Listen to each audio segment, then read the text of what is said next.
Assalamualaikum warahmatullahi wabarakatuh.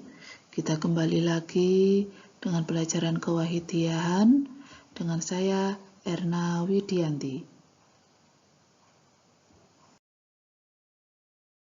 Pada hari ini kita akan membahas salah satu ajaran wahidiyah, yaitu taqdimul aham fal aham tsummal anfa fal anfa. Kira-kira di sini ada yang sudah tahu apa itu pengertian taqdimul aham fal aham, tsummal anfa fal anfa?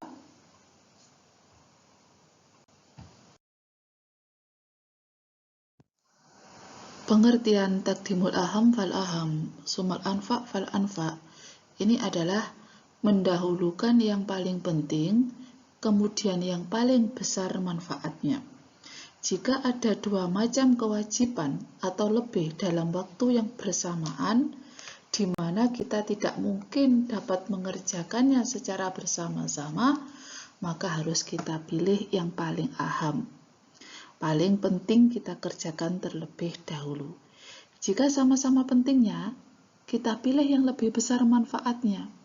Untuk dapat menetapkan pilihan aham dan anfa secara tepat, perlu perhatikan sebagai pedoman, yaitu bahwa segala hal yang berhubungan dengan Allah wa Rasulihi Shallallahu Alaihi Wasallam, terutama yang wajib pada umumnya, harus kita pandang aham, paling penting, dan hal-hal yang manfaatnya dirasakan juga oleh orang lain, maka harus dipandang anfa, lebih besar manfaatnya. Dalam kehidupan sehari-hari, kadangkala memang kita dihadapkan pada persoalan-persoalan yang bersamaan waktunya, sehingga kita tidak bisa atau sulit untuk mengerjakan secara bersama-sama.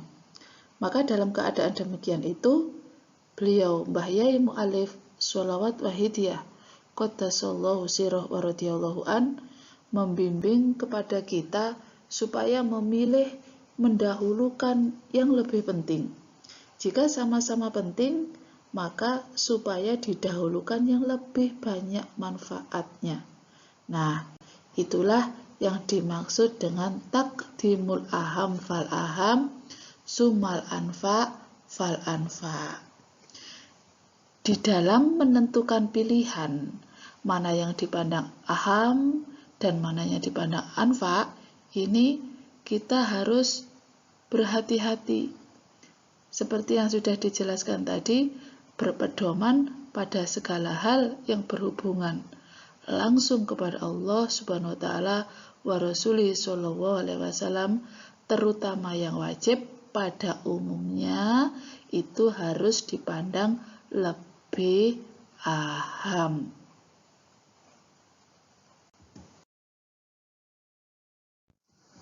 Contoh penerapan taqdimul aham fal aham, tsummal anfa fal anfa dalam kehidupan sehari-hari, misalnya ketika kita sedang membaca Al-Quran atau kita sedang bermujahadah, lalu tiba-tiba ada seorang tamu yang datang ke rumah kita, maka untuk sementara kita hentikan ngaji kita hentikan mujahadah kita temui terlebih dahulu tamu tersebut. Setelah kita selesai menemui tamu tersebut, barulah kita kembali lagi meneruskan ngaji kita atau meneruskan mujahadah kita tadi.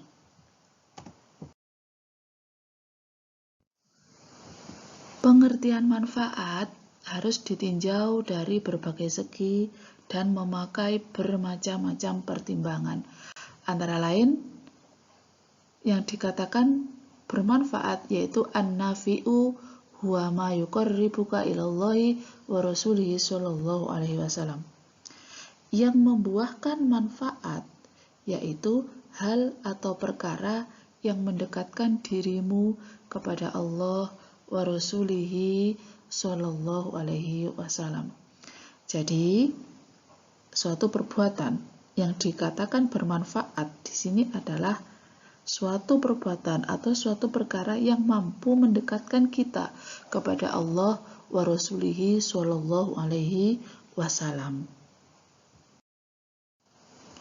Jadi, kesimpulannya, segala sesuatu atau segala perkara yang tidak menjadikan sebab dekat kepada Allah wa Rasulih Shallallahu Alaihi Wasallam, maka itu bukan manfaat. Bahkan mungkin bisa menimbulkan mudorot atau membahayakan. Untuk menerapkan ajaran Wahidiyah, Taqdimul Aham fal Aham, Sumal Anfa fal Anfa ini, kita memang harus berhati-hati. Jangan sampai kita salah dalam menentukan mana yang aham dan mana yang anfa. Sebab kalau kita sampai salah dalam menerapkan, dikhawatirkan akan terjadi penyesalan di kemudian hari. Untuk membantu penerapan ajaran tersebut, perlu sekali kita ini senantiasa untuk meningkatkan mujahadah dan mengeterapkan ajaran-ajaran Wahidiyah di dalam kehidupan sehari-hari. Dengan hati sering menerapkan lillah billah, lirasul birrasul, lilghos bilghos, otomatis hati senantiasa terbimbing hidayah taufik Allah Subhanahu wa taala, syafaat Rasulullah Shallallahu Alaihi Wasallam dan nadrah ghusu hadza zaman radhiyallahu an, sehingga dalam memilih mana yang aham dan mana yang anfa ini akan tepat sekali. Kalau ajaran Wahidiyah ini senantiasa kita terapkan dalam kehidupan kita sehari-hari, insya Allah kita tidak akan kebingungan dalam melaksanakan pekerjaan kita. Itulah tadi yang dapat saya sampaikan tentang materi kita hari ini, yaitu Taqdimul Aham fal Aham, Sumal Anfa fal Anfa. Untuk selanjutnya, tugas kalian yaitu mencatat materi yang sudah saya jelaskan tadi di awal, ditulis di buku tulis.